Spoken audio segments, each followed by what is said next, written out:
গত কয়েকদিন ধরে সামাজিক যোগাযোগ মাধ্যম ও বিভিন্ন অনলাইন প্ল্যাটফর্মে ইরানের সর্বোচ্চ নেতা আয়াতুল্লাহ আলী খামেনিকে ঘিরে একাধিক চাঞ্চল্যকর দাবি ছড়িয়ে পড়েছে। এর মধ্যে সবচেয়ে আলোচিত দাবি হলো তিনি নাকি নিহত হয়েছেন এবং তার জন্য নির্মিত একটি গোপন বাংকারের তথ্য প্রকাশে এসেছে।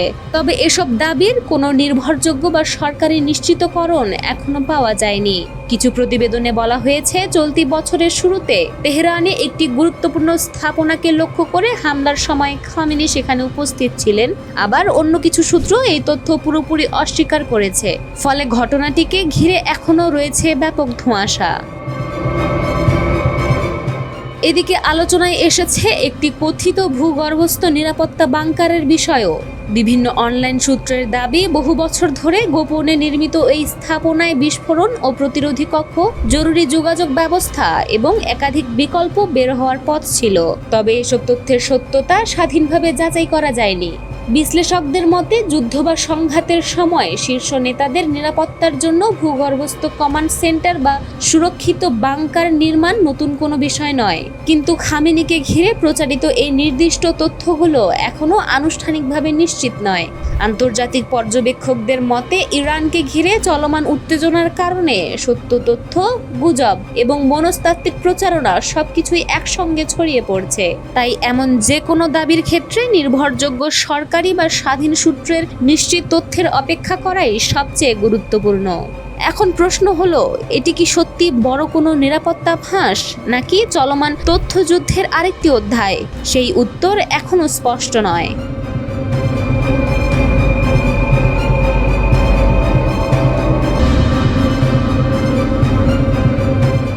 ইন্দো প্যাসিফিক অঞ্চলে আবারও বাড়ছে সামরিক উত্তেজনা। বিভিন্ন প্রতিবেদনে বলা হচ্ছে তাইওয়ানকে ঘিরে চলমান মহড়ার মধ্যেই চীনের সবচেয়ে আধুনিক বিমানবাহী রণতরী ফুজিয়ান তাইওয়ান প্রণালী অতিক্রম করেছে।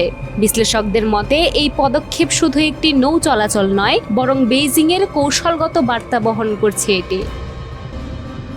তাইওয়ানের প্রতিরক্ষা মন্ত্রণালয়ের তথ্য অনুযায়ী চীনের এই বিমানবাহী রণতরী প্রণালী অতিক্রম করে পরে হাইনান দ্বীপের নৌঘাঁটিতে ফিরে যায়।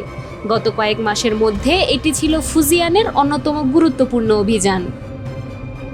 ঘটনাটি এমন সময় ঘটেছে যখন তাইওয়ান 5 দিন ব্যাপী একটি সামরিক প্রস্তুতি মহড়া চালাচ্ছিল। এই মহড়ার লক্ষ্য ছিল সম্ভাব্য আকস্মিক হামলার ক্ষেত্রে কত দ্রুত প্রতিরক্ষা ব্যবস্থা সক্রিয় করা যায় সেই সক্ষমতা যাচাই করা। অন্যদিকে বেইজিং বরাবরের মতোই এই মহড়ার সমালোচনা করছে। আলোচনার কেন্দ্রে থাকা ফুজিয়ান চীনের নিজস্ব প্রযুক্তিতে নির্মিত প্রথম সুপার ক্যারিয়ার। এতে রয়েছে অত্যাধুনিক ইলেকট্রোম্যাগনেটিক এয়ারক্রাফট লঞ্চ সিস্টেম, যার মাধ্যমে ভারী যুদ্ধবিমান, উন্নত ড্রোন এবং আরও সক্ষম যুদ্ধবিমান দ্রুত উৎক্ষেপণ করা সম্ভব। সামরিক বিশ্লেষকদের মতে তাইওয়ান প্রণালীতে এই উপস্থিতির মাধ্যমে বেইজিং আবারও জানিয়ে দিতে চাইছে যে তাইওয়ান ইস্যুতে তারা তাদের অবস্থান থেকে সরে আসছে না। একই সঙ্গে ইন্দো প্যাসিফিক অঞ্চলে যুক্তরাষ্ট্র ও তার মিত্রদের ক্রমবর্ধমান উপস্থিতির মধ্যেও নিজেদের সামরিক সক্ষমতা প্রদর্শনের চেষ্টা করছে চীন। এখন প্রশ্ন একটাই, এই শক্তি প্রদর্শন কি কেবল নিয়মিত সামরিক তৎপরতা, নাকি এটি ভবিষ্যতের আরও বড় কৌশলগত উত্তেজনার পূর্বাভাস? সেই উত্তরই এখন খুঁজছে আন্তর্জাতিক মহল।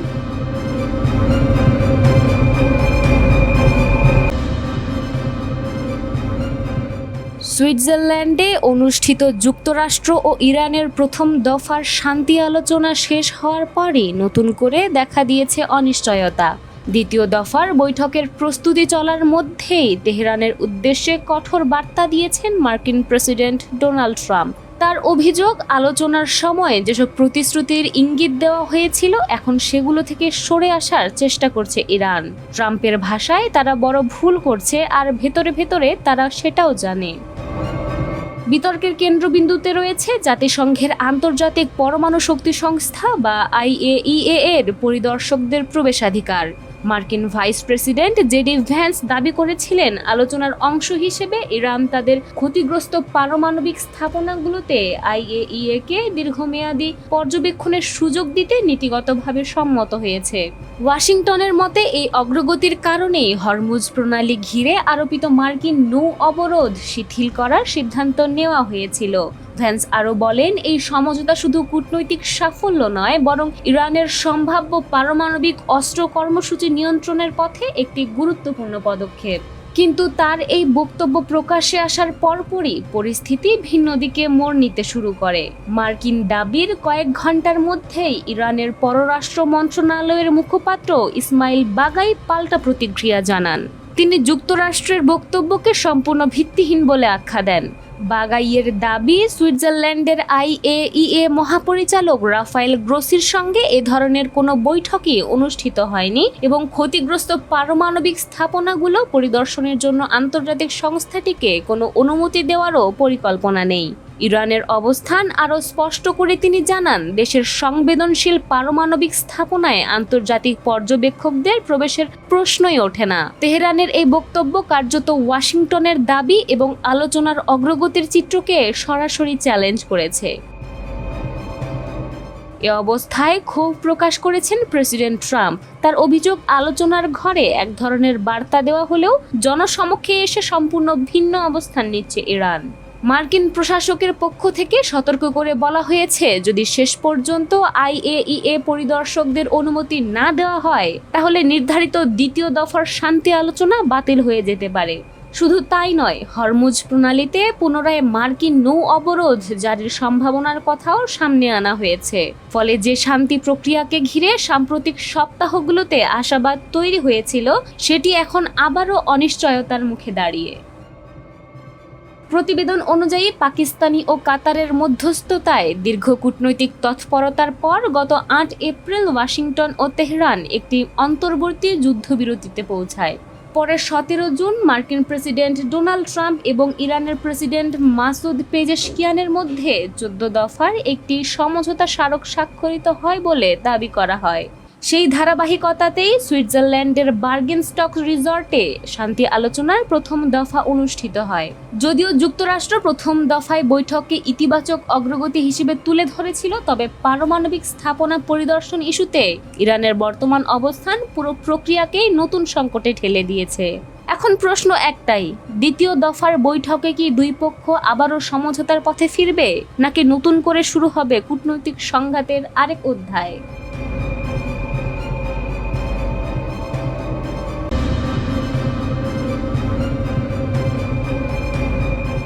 মধ্যপ্রাচ্যের সাম্প্রতিক উত্তেজনার পর এবার নতুন আলোচনায় উঠে এসেছে চীনের ভূমিকা। প্রতিবেদনে বলা হচ্ছে, যুক্তরাষ্ট্র ও ইরানের মধ্যে শান্তি উদ্যোগের পর যুদ্ধবিধ্বস্ত ইরানের পুনর্গঠনে সক্রিয় হতে চাইছে বেইজিং।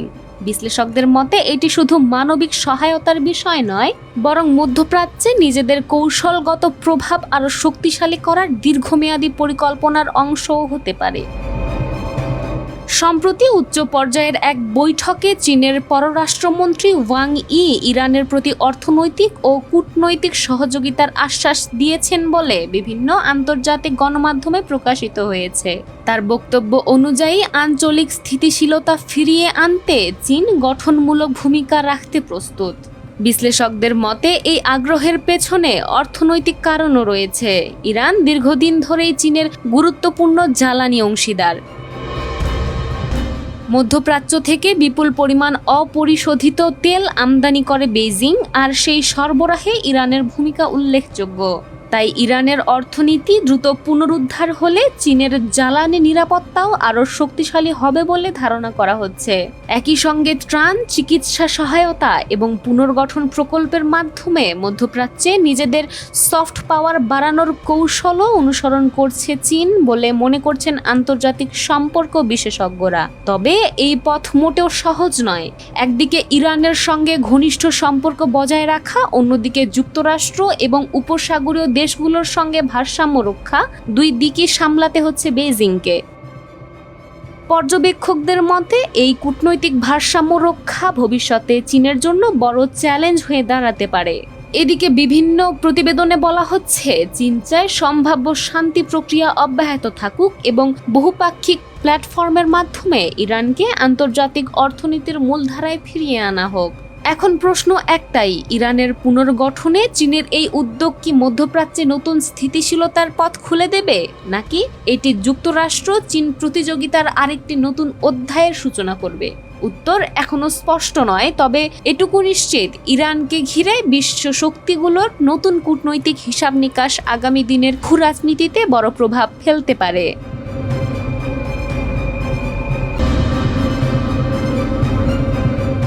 বিশ্বের জ্বালানি সরবরাহের অন্যতম গুরুত্বপূর্ণ পথ হরমুজ প্রণালীকে ঘিরে আবারও বাড়ছে উত্তেজনা।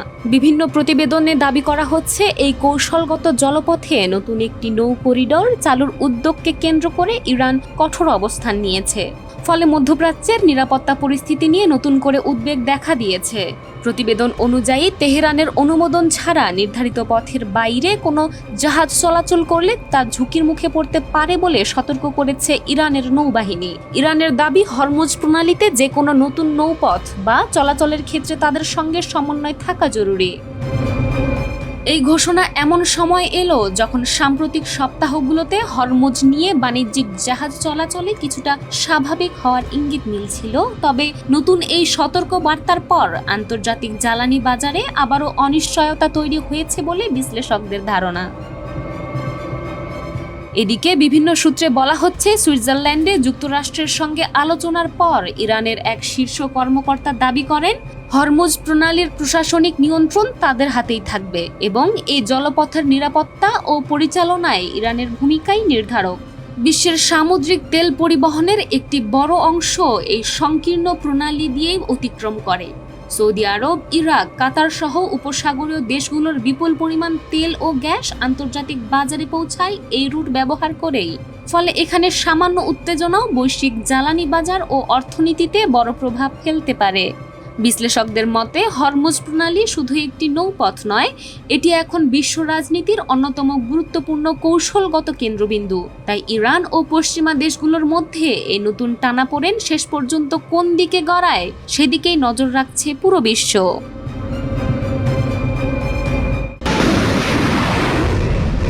ইরানের আকাশে ঘটে যাওয়া এক রহস্যময় ঘটনার দাবি ঘিরে নতুন করে আলোচনায় সরব আন্তর্জাতিক সামরিক মহল।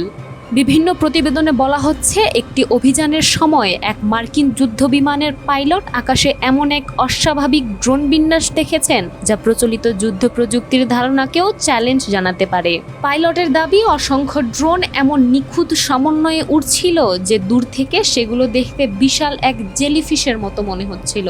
তার ভাষ্য অনুযায়ী প্রতিটি ড্রোন আলাদা হলেও তারা এমনভাবে চলাচল করছিল যেন একটি একক সত্তা আকাশে ভেসে বেড়াচ্ছে।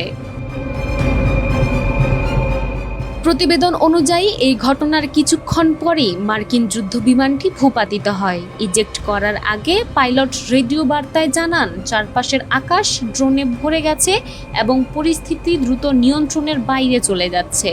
পরে উদ্ধার হওয়ার পরও তিনি একই বক্তব্যে অটল ছিলেন বলে দাবি করা হয়। তবে এই ঘটনার সত্যতা নিয়ে মতভেদ রয়েছে।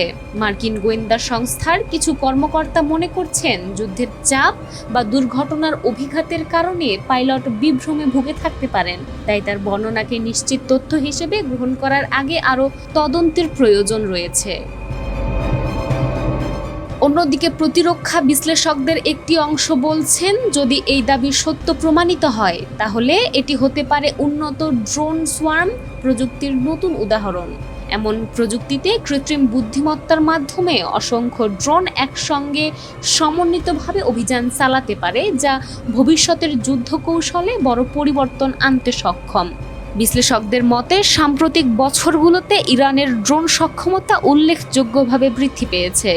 তবে এই রহস্যময় ঘটনার সঙ্গে সেই প্রযুক্তির সরাসরি সম্পর্ক রয়েছে কিনা তা এখনো স্বাধীনভাবে নিশ্চিত করা যায়নি। এখন সবচেয়ে বড় প্রশ্ন, পাইলটের দেখা সেই জেলিফিশ কি সত্যি নতুন প্রজন্মের কোনো ড্রোন প্রযুক্তির ইঙ্গিত, নাকি যুদ্ধক্ষেত্রের চরম চাপের মধ্যে তৈরি হওয়া এক বিভ্রম? উত্তর এখনো অজানা। তবে এই দাবি বিশ্বজুড়ে ড্রোন যুদ্ধের ভবিষ্যৎ এবং আধুনিক সামরিক প্রযুক্তি নিয়ে নতুন করে বিতর্কের জন্ম দিয়েছে।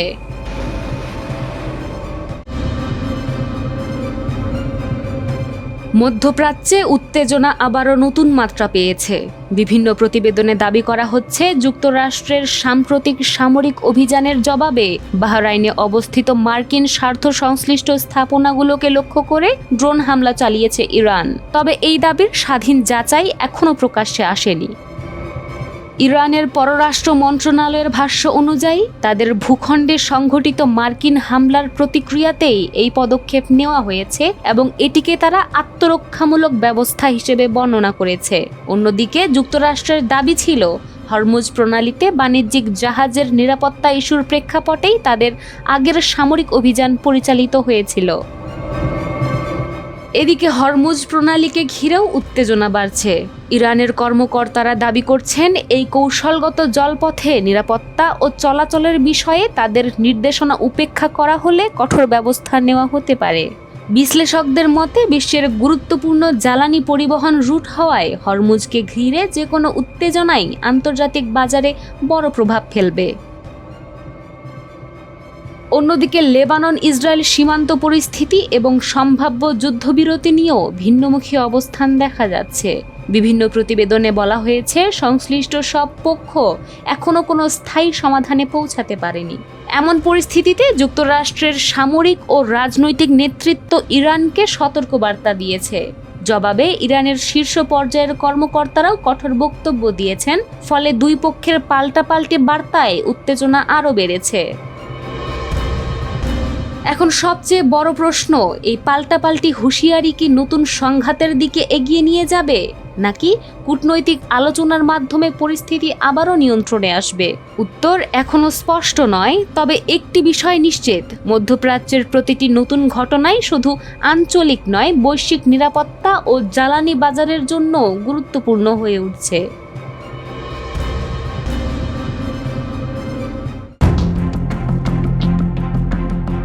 বিশ্ব রাজনীতির পর্দার আড়ালে কি নতুন কোনো জোট গড়ে উঠছে, নাকি শুরু হতে যাচ্ছে ক্ষমতার নতুন খেলা? দীর্ঘ 7 বছর পর একটি সফর ঘিরে এখন উত্তেজনায় টগবগ করছে পুরো বিশ্ব। কারণ উত্তর কোরিয়ায় যাচ্ছেন চীনের প্রেসিডেন্ট শি জিনপিং। আর সময়টা মোটেও সাধারণ নয়। মাত্র কয়েক সপ্তাহ আগেই বেইজিংয়ের একই টেবিলে বসেছিলেন ডোনাল্ড ট্রাম্প এবং ভ্লাদিমির পুতিন। এরপরই হঠাৎ পিয়ংইয়ং সফরের সিদ্ধান্ত। কিন্তু কেন? কিম জং উনের সঙ্গে শি জিনপিংয়ের এই বৈঠকের পিছনে আসলে কি রয়েছে? বাহ্যিকভাবে দেখলে মনে হয় চীন, রাশিয়া ও উত্তর কোরিয়া একই শিবিরের অংশ। কিন্তু বাস্তবতা অনেক বেশি জটিল।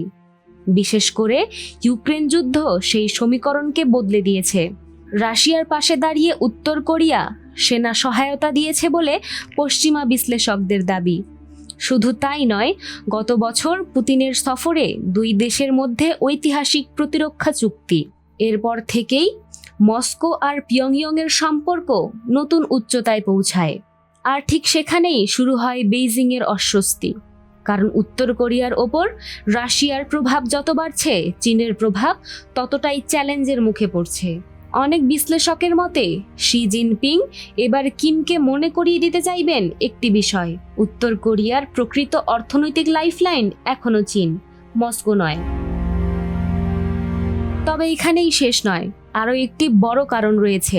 সেটি হলো ডোনাল্ড ট্রাম্পের নতুন কূটনৈতিক পরিকল্পনা। প্রথম মেয়াদে ট্রাম্প 3 বার কিম জং উনের সঙ্গে বৈঠক করেছিলেন, কিন্তু পারমাণবিক আলোচনার কোনো সমাধান হয়নি। এখন আবার সেই আলোচনা শুরু করার আগ্রহ দেখাচ্ছে হোয়াইট হাউস।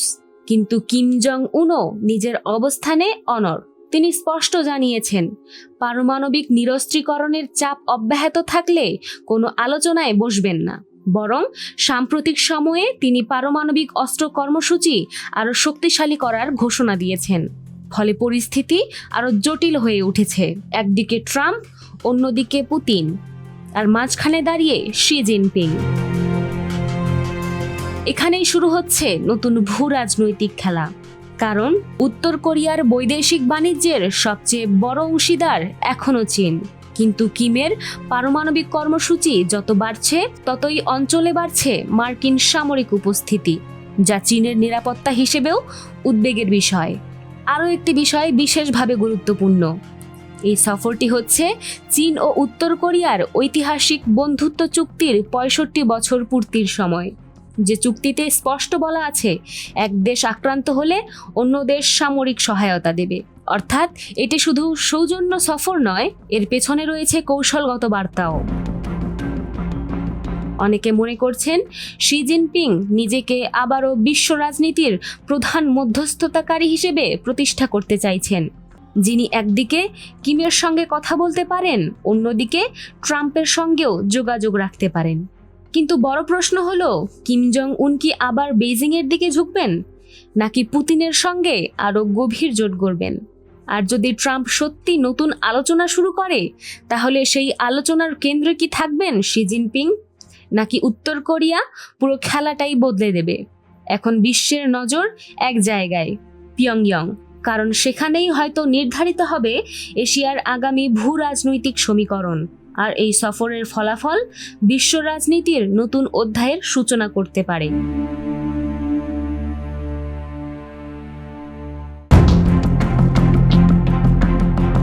ইউক্রেন যুদ্ধ কি শেষের পথে, নাকি এটি কেবল একটি নতুন কূটনৈতিক নাটকের শুরু? কারণ যুদ্ধক্ষেত্রে গোলাগুলি থামেনি, কিন্তু এবার সরাসরি ভ্লাদিমির পুতিনের দরজায় কড়া নাড়লেন ইউক্রেনের প্রেসিডেন্ট ভলোদিমির জেলেনস্কি। বিশ্বের নজর এখন মধ্যপ্রাচ্যে। ইরান সংকট, হরমুজ প্রণালী আর নতুন ভূ রাজনৈতিক উত্তেজনার কারণে ইউক্রেন যুদ্ধ অনেকটাই আড়ালে চলে গেছে। আর ঠিক এই সময়েই বড় এক পদক্ষেপ নিয়েছেন জেলেনস্কি। রুশ প্রেসিডেন্ট পুতিনের কাছে পাঠিয়েছেন দীর্ঘ এক খোলা চিঠি, যেখানে তিনি সরাসরি বৈঠকে বসে যুদ্ধের সমাধান খোঁজার আহ্বান জানিয়েছেন। জেলেনস্কির বার্তা ছিল পরিষ্কার: ইউরোপের যুদ্ধ আবার বিশ্বের প্রধান আলোচনায় ফিরে আসার অপেক্ষা করা ভুল হবে, বরং এখনই আলোচনার টেবিলে বসতে হবে। আর সেই বৈঠকের জন্য তিনি প্রস্তাব করেছেন সুইজারল্যান্ড কিংবা তুরস্কের মতো নিরপেক্ষ দেশকে। কিন্তু ক্রেমলিনের জবাবও ছিল তাৎপর্যপূর্ণ। মস্কো বলেছে, বৈঠক করতে চাইলে জেলেনস্কি নিজেই রাশিয়ায় আসতে পারেন। অর্থাৎ আলোচনা নিয়ে আগ্রহ দেখালেও নিজেদের অবস্থান থেকে এক চুলো সরতে রাজি নয় পুতিন। এবার আসে আরও বড় শর্ত। পুতিন জানিয়েছেন তিনি যুদ্ধ শেষ করতে প্রস্তুত, তবে তার জন্য ইউক্রেনকে কিছু ছাড় দিতে হবে। বিশেষ করে রাশিয়ার নিয়ন্ত্রণে থাকা 4টি অঞ্চল নিয়ে কিয়েভকে বাস্তবতা মেনে নিতে হবে। পুতিনের দাবি, ডোনাল্ড ট্রাম্পের প্রস্তাবিত শান্তি পরিকল্পনার ভিত্তিতে আলোচনা এগোলে দ্রুত সমাধান সম্ভব। অন্যদিকে ইউক্রেনের অবস্থান এখনও কঠোর। তারা বহুবার বলেছে ভূখণ্ড ছেড়ে দিয়ে কোনো শান্তি চুক্তি করবে না। ফলে দুই পক্ষই শান্তির কথা বলছে, কিন্তু শান্তির সংজ্ঞা দুই দেশের কাছে সম্পূর্ণ আলাদা। এই পরিস্থিতিতে নতুন করে মুখ খুলেছেন মার্কিন প্রেসিডেন্ট ডোনাল্ড ট্রাম্প। তিনি জেলেনস্কি ও পুতিনের সম্ভাব্য বৈঠককে ইতিবাচক বলে মন্তব্য করেছেন। ট্রাম্পের ভাষায়, দুই নেতা যদি মুখোমুখি বসেন তাহলে সেটি যুদ্ধ শেষের পথে বড় অগ্রগতি হতে পারে। তবে তিনি এটাও বলেছেন যে শেষ পর্যন্ত উভয় পক্ষকেই কিছু না কিছু ছাড় দিতে হবে। কিন্তু এখানেই তৈরি হয়েছে নতুন জটিলতা, কারণ ট্রাম্প যখন সমঝোতার কথা বলছেন, তখনই মার্কিন প্রতিনিধি পরিষদে রাশিয়ার বিরুদ্ধে নতুন নিষেধাজ্ঞা এবং ইউক্রেনকে সহায়তার পক্ষে একটি বিল পাশ হয়েছে। আরও অবাক করার বিষয়, ট্রাম্পের নিজ দলের কিছু সদস্যও এই বিলের পক্ষে ভোট দিয়েছেন। ফলে প্রশ্ন উঠছে, ওয়াশিংটনের ভেতরেই কি ইউক্রেন ইস্যুতে বিভক্তি তৈরি হয়েছে? আর এই পরিস্থিতিকে পুতিন কিভাবে দেখছেন? সব মিলিয়ে পরিস্থিতি এখন অত্যন্ত নাটকীয়। একদিকে জেলেনস্কির শান্তি আহ্বান, অন্যদিকে পুতিনের কঠিন শর্ত, আর মাঝখানে ট্রাম্পের ভিন্ন বার্তা। তাহলে কি সত্যি যুদ্ধ শেষের দিকে এগোচ্ছে, নাকি শান্তি আলোচনার আড়ালে শুরু হয়েছে আরও বড় এক রাজনৈতিক খেলা? সেই উত্তরই খুঁজছে পুরো বিশ্ব।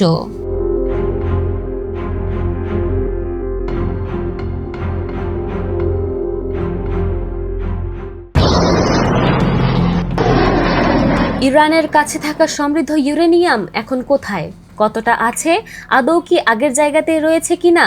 অবাক করার বিষয় হলো, এই প্রশ্নগুলোর উত্তর এখন দিতে পারছে না বিশ্বের সবচেয়ে গুরুত্বপূর্ণ পরমাণু তদারকি সংস্থাও। আর সেখান থেকেই শুরু হয়েছে নতুন রহস্য, নতুন উদ্বেগ এবং নতুন বিতর্ক। সাম্প্রতিক যুদ্ধের পর ইরানের পারমাণবিক কর্মসূচি আবারও আন্তর্জাতিক আলোচনার কেন্দ্রবিন্দু হয়ে উঠেছে। কারণ যুক্তরাষ্ট্র ও ইসরায়েলের হামলার পর থেকে দেশটির গুরুত্বপূর্ণ পারমাণবিক স্থাপনাগুলোতে নিয়মিত প্রবেশাধিকার হারিয়েছে আন্তর্জাতিক পরমাণু শক্তি সংস্থা IAEA। ফলে তেহরানের পারমাণবিক কার্যক্রমের প্রকৃত অবস্থা এখন অনেকটাই অন্ধকারে। ফাঁস হওয়া একটি প্রতিবেদনে বলা হয়েছে, বর্তমানে ইরানের সমৃদ্ধ ইউরেনিয়াম মজুদ সম্পর্কে নির্ভরযোগ্য কোনো তথ্য নেই IAEA এর কাছে। শুধু মজুদের পরিমাণই নয়, সেই ইউরেনিয়াম কোথায় রাখা হয়েছে, কী অবস্থায় আছে, কিংবা এর বর্তমান গঠন কী, এসব বিষয়ও নিশ্চিত করতে পারছে না সংস্থাটি। আর এখানেই তৈরি হয়েছে সবচেয়ে বড় প্রশ্ন, কারণ কোনো দেশের পারমাণবিক কর্মসূচি সম্পর্কে আন্তর্জাতিক পর্যবেক্ষণ কমে গেলে স্বাভাবিকভাবেই সন্দেহ বাড়তে থাকে, বিশেষ করে যখন সেই দেশটি বহু বছর ধরে পারমাণবিক ইস্যুতে বৈশ্বিক বিতর্কের কেন্দ্রবিন্দুতে রয়েছে। পরিস্থিতিকে আরও জটিল করেছে আরেকটি বিষয়। IAEA বলছে তারা এখন নিশ্চিতভাবে বলতে পারছে না ইরান ইউরেনিয়াম সমৃদ্ধকরণ কার্যক্রম কমিয়েছে, বন্ধ করেছে, নাকি আগের মতোই চালিয়ে যাচ্ছে। অর্থাৎ বিশ্বের অন্যতম আলোচিত পারমাণবিক কর্মসূচির বর্তমান অবস্থা নিয়ে আন্তর্জাতিক সম্প্রদায় কার্যত ধোঁয়াশার মধ্যে রয়েছে। বিশ্লেষকদের মতে তথ্যের এই ঘাটতি শুধু প্রযুক্তিগত সমস্যা নয়, এটি কূটনৈতিক এবং নিরাপত্তাগত উদ্বেগও তৈরি করছে। কারণ যখন তথ্য থাকে না, তখন গুজব বাড়ে, আর গুজব যখন পারমাণবিক কর্মসূচিকে ঘিরে হয়, তখন তার প্রভাব পুরো অঞ্চলের নিরাপত্তার উপর পড়তে পারে। এদিকে IAEA স্পষ্ট জানিয়ে দিয়েছে, পরিস্থিতি স্বাভাবিক করতে ইরানের পূর্ণ সহযোগিতা প্রয়োজন।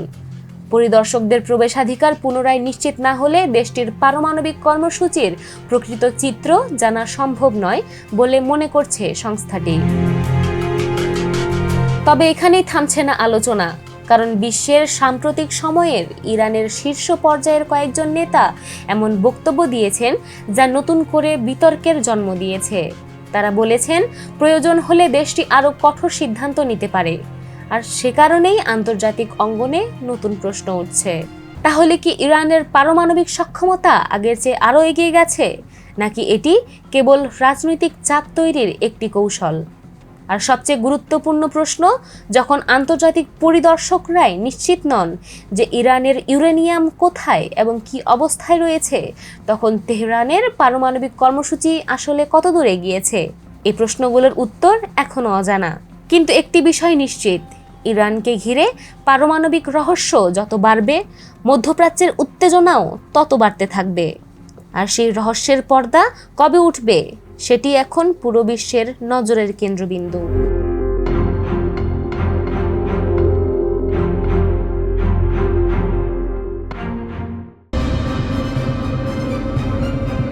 মধ্যপ্রাচ্যের আকাশে আবারও এক নতুন ধরনের যুদ্ধের চিত্র। একদিকে বিশ্বের সবচেয়ে আধুনিক যুদ্ধবিমান, অন্যদিকে তুলনামূলক কম খরচের ড্রোন। আর এই অসম লড়াই নতুন করে ভাবিয়ে তুলেছে সামরিক বিশ্লেষকদের। হরমুজ প্রণালী এবং আশেপাশের অঞ্চলে সাম্প্রতিক উত্তেজনার মধ্যে আবারও আলোচনায় এসেছে ইরানের ড্রোন সক্ষমতা। বহু বিশেষজ্ঞের মতে আধুনিক যুদ্ধক্ষেত্রে কম খরচে সর্বোচ্চ চাপ সৃষ্টি করার কৌশলই এখন তেহরানের অন্যতম প্রধান শক্তি। একসময় যুদ্ধের ফল নির্ধারণ করত ভারী বোমারু বিমান কিংবা অত্যাধুনিক ফাইটার জেট, কিন্তু বর্তমান বাস্তবতায় ছোট আকারের ড্রোনও বড় বড় সামরিক শক্তিকে চ্যালেঞ্জের মুখে ফেলছে। বিশেষ করে মার্কিন উপসাগরীয় অঞ্চলে মার্কিন বাহিনী এবং তাদের মিত্রদের এখন সবচেয়ে বড় মাথাব্যথা হয়ে উঠেছে নিম্ন উচ্চতায় উড়ে আসা ড্রোন হামলার সম্ভাবনা। কারণ এসব লক্ষ্যবস্তু শনাক্ত এবং ধ্বংস করতে ব্যয় করতে হচ্ছে বিপুল অর্থ ও সামরিক সম্পদ।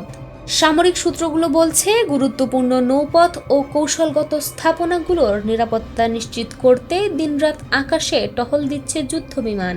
কিন্তু সমস্যা হলো, যেসব হুমকি মোকাবেলা করা হচ্ছে তার বেশিরভাগই তুলনামূলক স্বল্প মূল্যের ড্রোন। ফলে এক ধরনের ব্যয়বহুল প্রতিরক্ষা বনাম স্বল্প মূল্যের আক্রমণ কৌশলের মুখোমুখি হয়েছে পশ্চিমা জোট।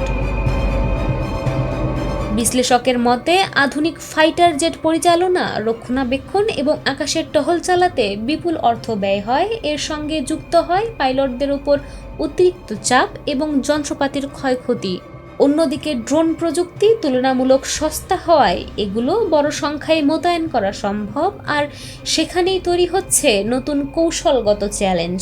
হরমুজ প্রণালীকে ঘিরে চলমান উত্তেজনার মধ্যেই বিভিন্ন সামরিক ঘটনার খবর সামনে এসেছে। কিছু প্রতিবেদনে দাবি করা হয়েছে আঞ্চলিক সংঘাতের কারণে বেশ কয়েকটি সামরিক প্ল্যাটফর্ম ক্ষতির মুখে পড়েছে। যদিও এসব দাবির অনেকগুলোরই সাধারণ যাচাই করা সম্ভব হয়নি, তবে একটি বিষয় নিয়ে প্রায় সবাই একমত। ড্রোন এখন আর শুধু সহায়ক অস্ত্র নয়, বরং যুদ্ধক্ষেত্রের প্রধান খেলোয়াড়দের একজন। গবেষণা সংস্থাগুলোর মতে ভবিষ্যতের সংঘাতে শুধু যুদ্ধবিমানের সংখ্যা নয়, বরং কে কত দ্রুত ও কম খরচে আক্রমণ পরিচালনা করতে পারে সেটিও গুরুত্বপূর্ণ হয়ে উঠবে। এই কারণেই বর্তমানে বিশ্বের বিভিন্ন দেশ ড্রোন প্রতিরক্ষা প্রযুক্তি উন্নয়নে ব্যাপক বিনিয়োগ করছে, কারণ প্রচলিত প্রতিরক্ষা ব্যবস্থাগুলো অনেক ক্ষেত্রেই এই নতুন হুমকির জন্য পুরোপুরি প্রস্তুত নয়। মধ্যপ্রাচ্যের চলমান পরিস্থিতি যেন সেই বাস্তবতারই প্রতিচ্ছবি। একদিকে বিলিয়ন ডলারের সামরিক অবকাঠামো, অন্যদিকে তুলনামূলক কম খরচের আকাশযান।